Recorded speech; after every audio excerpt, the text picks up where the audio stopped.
Hey there guys, welcome back to another video. In today's video, we're going to take a look at the Samsung Galaxy S10e and how it holds up in 2023. And just to give you some quick details on the S10e, it was released all the way back in February of 2019 alongside the Galaxy S10 and the S10 Plus. Hard to believe it's already been 4 years.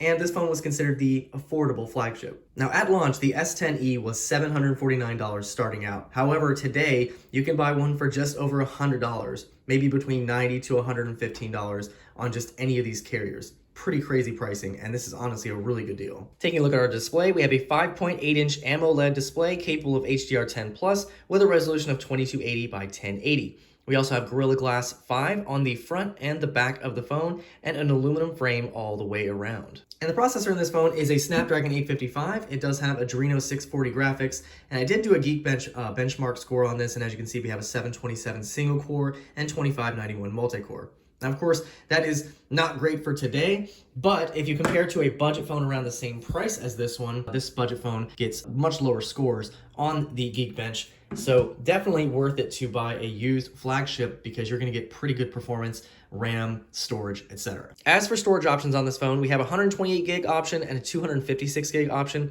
The one I have here is the 128 gig model. However, one difference also between these two is that if you get the lower end storage, you get 6 gigs of RAM, while with the 256 gig model, you get 8 gigs of RAM. And something we all miss, this phone actually has micro SD expansion up to 512 gigs. Now, of course, being that this was the budget option, the cameras were not as nice as the S10 or the S10 Plus. However, we do have a 10 megapixel camera on the front. We have a 12 megapixel ultra wide and a 16 megapixel camera on the back with an LED flash. And I'm not gonna lie, they are pretty decent for what you get here. And I'll show you some samples later on in the video. And as for battery on this phone, we have a 3100 milliamp hour battery, which is pretty tiny by today's standards, but this is a pretty compact, tiny phone, so hopefully should last you throughout the day. As for charging options, we can get 15 watts wired and 10 watts wireless. We also have wireless power sharing, so you can charge other devices on the back of this phone. As for connectivity, this phone only has LTE for cellular connectivity. There is no 5G, unfortunately. However, LTE is still pretty much everywhere, and it's still plenty quick. You also have Bluetooth 5.0, as well as Wi-Fi 802.11a, b, g, n, a, c, and 6. And I do have 1 gig at my house, so we'll do a quick speed test just to show you that. So we should get a pretty decent speed. As you can see, we hit just over 700. So you can definitely get some decent speeds on this phone. This phone also came out in a couple of different colors as well. And I do have the black model, as you can see, and it is pretty glossy as well. We do have aluminum frames all the way around. And the colors that came in are black, blue, green, pink, red, white, and yellow.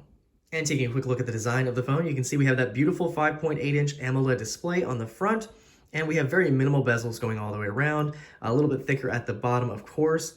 We do have an earpiece at the top, as you can see here, as well as our punch hole camera at the top right.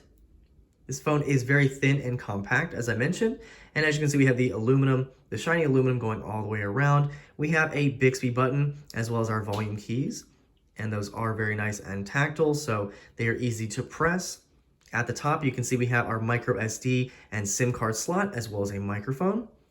On the right-hand side, we have a kind of slightly indented fingerprint scanner / power button. So as you can see, it's kind of inside like this, but it is relatively easy to use. As you can see, very, very easy to unlock and lock the phone with our finger. And there's nothing else on the right-hand side. Taking a look at the bottom, you can see we have our speaker, another microphone, our USB-C for charging, and look at that, a headphone jack. And taking a look at the back, you can see we have Samsung and Galaxy S10e branding, and we also have our camera bump, which is pretty small by today's standards. As you can see, it does not jut out very much at all. And we have those 2 cameras and then LED flash. Now, as you can see, I've just been holding this for a couple minutes, and it is a complete fingerprint magnet.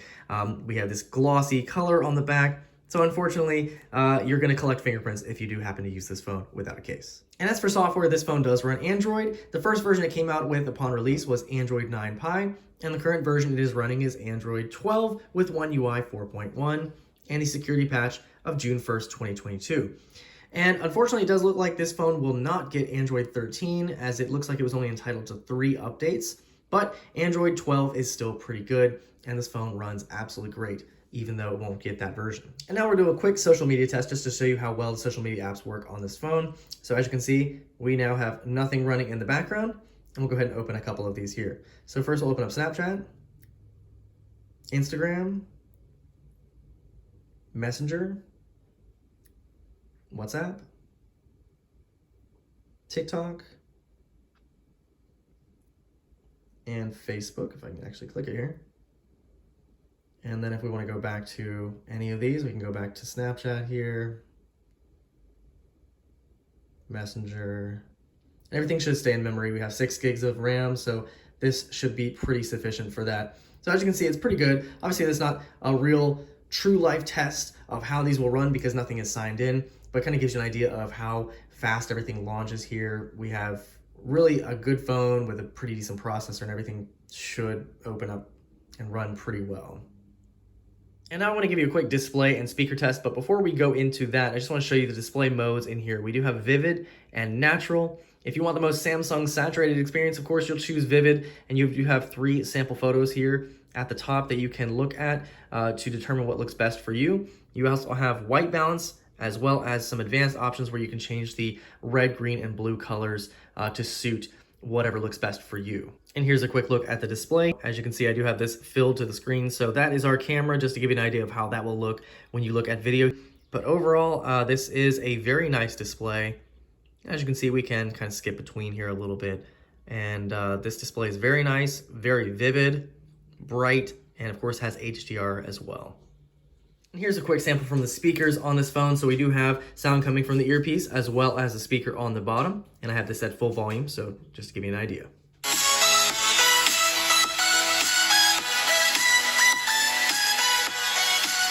And here is a quick look at our camera UI. So as you can see, we have quite a few options at the top here with our settings, flash, timer, aspect ratio, and touch up as well. And on the front camera, it's 10 megapixels, as I mentioned. We also have a zoom out option, so you can get multiple people in the shot if you would like to. As for video, as you can see, we do have 4K 60 on the front camera, which is nice. On the rear camera, we also have a couple more options here. So as you can see, we do have 4K 60 on those cameras as well. And honestly, this is where the camera is lacking a little bit, is the zoom. Now, Samsung, as you know, with their newest phones, you can get up to 200 times zoom, but on the S10e, you're going to get a grand total of 8 times zoom. So not great at all. Now, of course, budget iPhones don't get 8 times zoom, I believe. I think they only get like 5 times zoom, so that's still better than an iPhone. But yeah, for the budget version, you're not going to get very good zoom, but the photos and videos do look great from this phone, and I'll show you those right now.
Having a quick look at the Galaxy S10e in 2023. I think this phone is still very capable today, and it is the affordable flagship. So it started at $749 when it came out, and now it's between $90 to $120. So if you're looking for a budget device in that range, I definitely recommend getting a used flagship like the S10e because it will definitely be better than any of the budget devices you may find out there.